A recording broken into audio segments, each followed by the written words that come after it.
안녕하세요. 연문천자문의 염정삼 문준혜입니다.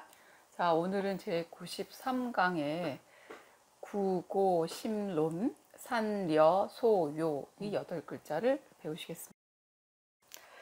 자, 문준혜 선생님 이제 글자 설명도 해주시고 번역도 해주세요. 네. 구고심론 할 때의 구자는 구할 구자입니다. 옛고, 찾을 심, 론자는 의논할 론자 또는 논의할 론자 이렇게 돼서요. 네 글자를 먼저 해석을 해보면 옛것을 구하고 또 의론을 찾는다 이렇게 해석할 수 있고요. 산려 소요 할 때의 산자는 흩을 산자, 려는 생각 려자인데 근심하다라는 뜻도 있습니다. 소요는 소요하다 할 때 소자인데 그렇게 해석하면 조금 같은 단어가 들어가니까 이 글자는 건일소 이렇게 해석하시면 되고 요자는 멀 요자입니다. 그래서 산려 하면 근심을 흩어버리고 소요한다, 한가롭게 거닐다 이렇게 해석할 수 있습니다. 그렇군요. 한 글자씩 또 정확하게 글자의 구조를 한번 살펴본 다음에 또 이야기를 이어가도록 하겠습니다. 첫 번째 글자는 이제 구자인데요. 찾을 구자예요.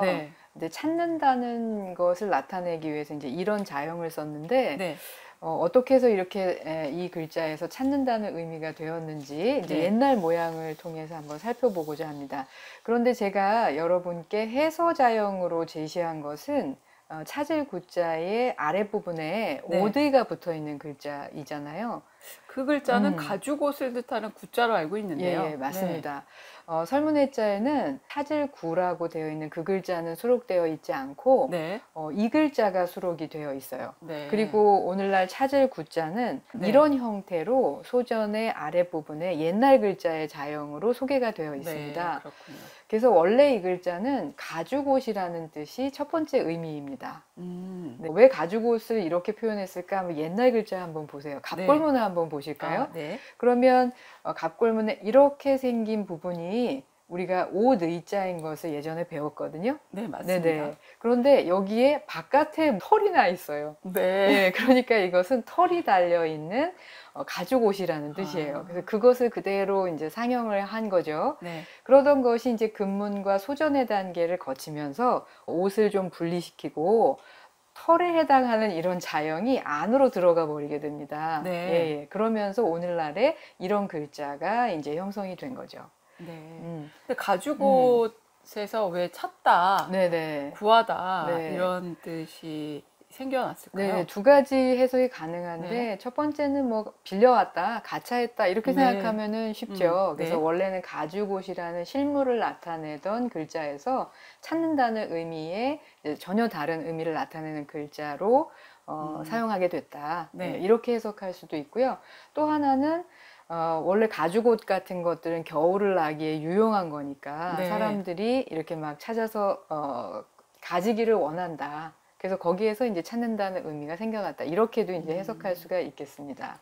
그래서 원래는 가죽옷을 의미하는 글자에 설문 소전, 그러니까 소전의 단계에는 이제 2개의 자형이 제시가 돼 있어요. 그런데 이렇게 오드이자가 탈락된 부분, 그것만을 가지고 나중에는 구하다라는 의미는 이런 자형으로 전용해서 쓰고 가죽옷이라는 의미는 원래 자형에서 발달한 이 글자로 이제 사용을 하게 된 거죠. 두 글자가 이제 분화가 됐다고 보시면 되겠습니다. 그러니까 설문소전 안에 구할 구자가 따로 독립적으로 실려 있지는 않다. 이 말씀이죠. 그 다음 글자는 고자인데요. 저희가 옛 고자는 굉장히 많이 사용하죠. 고전할 때도 쓰고요. 고대 이럴 때도 쓰고요. 맞습니다. 이 글자는 이제 옛날이라는 의미를 가지고 있는데 설문소전을 보시면 지금의 자형하고 완전히 똑같아요. 위에 열십자가 있고 아래에 입구처럼 생긴 이런 부분이 있습니다. 10개의 입인가요? 그렇죠. 허신의 설문해자에서도 그렇게 설명을 해놨는데요. 10개의 입을 이렇게 같은 이렇게 평면으로 늘어놓으면 뭐 많은 입이죠. 그렇죠. 그러면 옛날이라는 의미가 나오지 않잖아요. 네. 그래서 이거는 위로 세워놔야 돼요. 10개의 입을.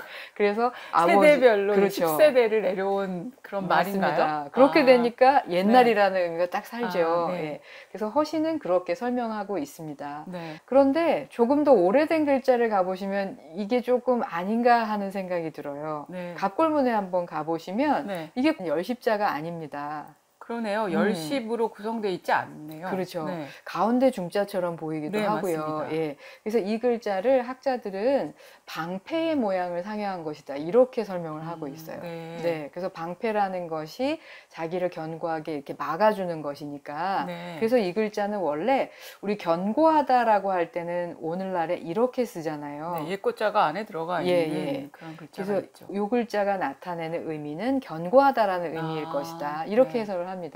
근데 견고한 성은 오래 가잖아요. 그렇죠. 잘 지키면. 네. 거기서 오래됐다 이런 의미도 나왔다. 이렇게 보는 거죠. 네.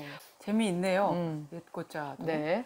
그 다음에 배울 글자는 심자인데요. 아, 네. 네. 이거는 이제 찾을 심자이거든요. 자형이 굉장히 필획이 많아서 복잡하죠. 쓰기 복잡한 글자네요. 네. 맨 위에 있는 이 글자는 손의 모양이죠. 네. 그 다음에 있는 글자는 장인공자라고 해서 우리가 기술자를 의미하거나 아니면 기술자들이 사용하는 일종의 이런 도구 같은 것들을 의미하는 글자고요. 이 옆에 또 이제 입구자가 있습니다. 네. 그 아래에 마디촌이라고 하는 글자가 이렇게 들어가 있죠. 네. 그러니까 여러 개의 구성 성분으로 만들어진 글자인데요. 이 글자의 설문 소전을 가보시면 한 가지 성분이 더 있어요. 네. 여기 보시면 이제 손이 여기 있고 공자가 있고 구가 있고 마디촌이 있잖아요. 네. 요게 남지 않습니까? 네. 요게 터럭 삼자거든요. 네. 그러니까 이게 이제 발음 성분인 거죠. 발음 성분이요? 네. 3, 심 이렇게요? 네. 그런데 그것이 이제 예서 해설을 거치면서 발음 성분이 탈락이 되고 이 글자만 이제 남아 있습니다. 왜 그럼 찾는다는 뜻이 이 글자에 담기게 되나요? 사실 저는 잘 납득이 안 가는데 허신의 설문해자의 설명을 빌리자면 이 글자를 풀어서 다스린다는 뜻이다 이렇게 1차적으로 의미를 해석을 해놨습니다. 그러니까 허신은 이 공자하고 구자가 있는 이 부분을 대단히 엉켜있는 복잡한 어지러운 어떤 상태라고 설명을 해놨고요.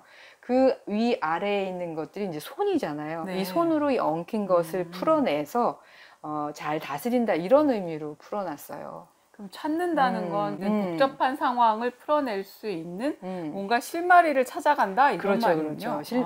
이런 것들을 풀어내려면 실마리를 찾아서 어디부터 시작해야 되는지를 알아야 이게 이제 풀리잖아요. 그래서 그런 식으로 이 글자를 이제 해석을 해놨습니다. 그 다음 글자는 논자인데요. 우리가 논리할 때도 쓰고 그다음에 서론, 본론, 결론 할 때도 논자를 사용해요. 이 글자는 왼쪽에 있는 부분은 말씀 언자고요. 오른쪽에 있는 부분은 륜자인데요. 이 륜자는 생각할 륜자입니다. 그래서 설문해자에서는 이것을 생각할 사자이다라고 이제 설명을 해놨어요. 그러니까 이 글자가요. 그런데 이 론자, 의론할 론자에서는 발음 부분으로 이제 쓰였다고 보시면 되겠고 왼쪽에 있는 게 이제 말로 주장을 한다거나 논의를 한다거나 이런 것들을 하기 때문에 이 글자가 의론하다, 논의하다 이런 의미가 이제 되는 거죠. 이 글자는 이제 설문해자에서는 의논하다 할 때, 토의하다 할 때 그 의자다 이렇게 이제 설명을 해놨고요. 단옥제라고 하는 이제 청대 학자는 이 글자에 대해서 언어가 말이 어떤 이치에 들어맞고 그 다음에 어떤 그 마땅함을 얻는 것 그것이 논이다 이렇게 이제 설명을 해놨어요. 그래서 우리가 어떤 학설 같은 것들도 이제 논이라고 말을 하죠. 오늘 배우신 네 글자 그럼 구고심론은 어떻게 해석되나요? 그래서 구조를 보시면 구할 구자 동사가 있고 옛꽃자가 있잖아요. 그래서 옛것을 구하다 이렇게 되고 그다음에 심론하면은 학설, 이론, 논의를 찾다 이렇게 되는데 저는 고론을 구심하다 이렇게 보고 싶어요. 그러니까 옛 성현들이 남겨놓은 어떤 사람이 어떻게 살아야 되는가 하는 그런 것에 대한 어떤 논의 같은 것들을 올바른 논의를 찾아서 구하다 이렇게 해석을 하고 싶습니다. 그렇군요. 앞에 강의에서 사거 한처, 침묵 정료를 이야기했는데 이제 고요히 거하면서 그럼 뭘 할 것이냐 네. 이런 걸 설명하는 것 같습니다. 맞아요. 그런 거 연결되는 것 같습니다. 네, 이제 고전에서 이야기한 올바른 논의들, 아 그거 참 재밌겠다. 찾아 읽어보고 깊이 한번 생각해보고 그렇죠. 이런다는 뜻이죠. 네. 그럼 이어지는 구절도 한번 보겠습니다. 첫 번째 글자는 흩어지다의 산자입니다. 산자 모양은 해설을 보면은 밑에 그 달월 같이 생긴 것도 있고 오른쪽에 보면 손으로 뭘 친다는 모양의 복자, 그렇죠. 이제 모양이 보수편방으로 바뀐 둥그런 문방도 붙어 있고 합니다. 근데 이거를 가지고 뭔가 흩어진다는 뜻을 어떻게 알 수 있나요? 네, 이 글자에서 조금 더 오래된 우리 설문 소전을 가지고 먼저 설명을 해보겠습니다. 설문 소전에 보면 조금 전에 이제 달월도 있다 그러셨는데 달월이 아니라 고기 육자가 들어가 있어요. 육달월이군요. 그리고 이제 손에 뭔가를 들고 있는 요 부분이 있죠. 위에 부분은 요렇게 생겼는데요. 사실은 나무 목자에서 요 아래 부분이 조금 떨어져 있는 형태로 보시면 되겠습니다. 그래서 설문의자에서는 이 글자를 고기와 관계된 것으로 설명을 해놨어요. 소를 해체해서 살과 뼈와 이런 것들을 분해할 때 뼈에 붙어 있는 작은 살들 있죠. 그게 막 떨어지는 거. 그래서 잡육이라고 설명을 해놨어요. 잡육이요? 예. 잡스럽다, 이렇게 자질구레하다, 그런 고기다 이렇게 설명을 해놨는데 고기 육자에 근거해서 그런 설명을 이제 과감하게 했다고 보이고요. 갑골문에는 고기 육자가 없이 숲을 림자처럼 보이는 게 있고요. 그 다음에 손에 막대기를 들고 있는 이 모양이 있죠. 그래서 갑골문을 연구하는 학자들은 이 글자가 허신이 설명한 것처럼 잡육이다 이게 아니고 어떤 도구를 들고 숲에 들어가서 풀을 제거하거나 나무를 제거하거나 하는 이런 행위다. 이렇게 이제 설명을 합니다. 그러니까 이제 거기에서 나무에서 가지를 제거하다 뭐 이런 의미가 생길 수 있잖아요. 그래서 이제 분산시키다, 흩트리다 이런 의미가 거기서 이제 확대돼서 나왔다. 이렇게 이제 설명을 하는 거죠. 그러니까 손으로 뭔가 도구를 가지고서 두들겨서 어디에 붙어 있던 걸 떨어뜨려내다. 그렇죠. 그런 의미가 원이라는 거죠.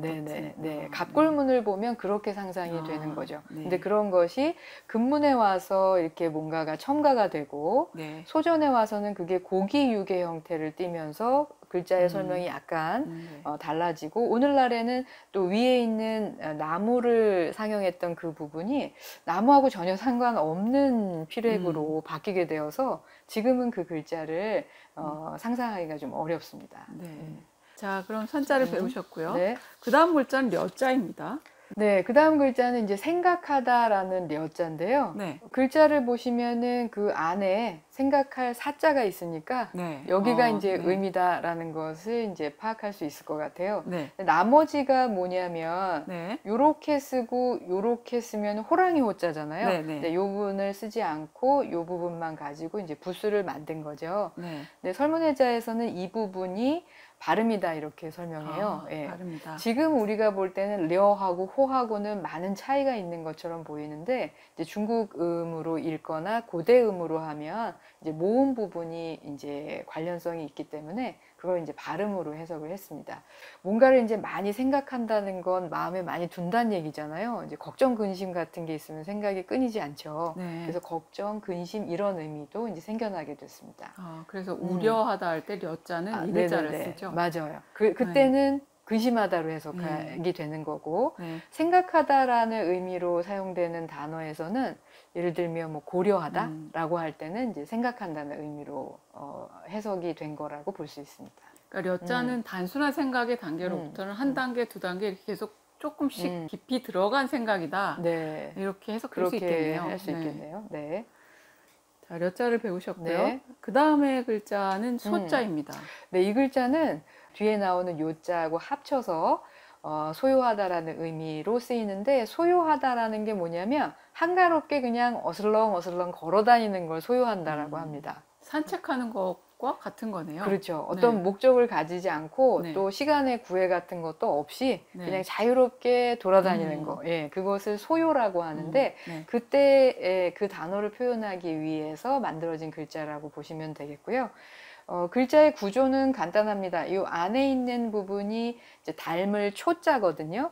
그래서 이 글자는 발음인 거고, 왼쪽에 이렇게 아래로까지 이어져 있는 이 부분이 걸어 다닌다는 의미를 나타내는 부분입니다.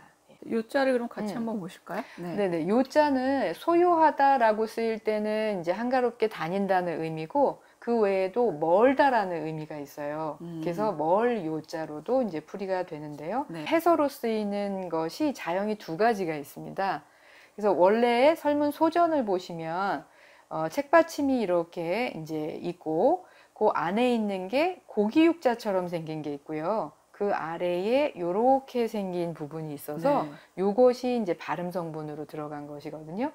그런데 오늘날의 해서는 요 위에 고기를 표현하는 부분이 요런 식으로도 글자가 바뀌어서 쓰이기도 해요. 그래서 두 글자가 다 멀 요자를 의미하는 글자이고, 소요하다라는 단어를 구성하는 이제 글자입니다. 네.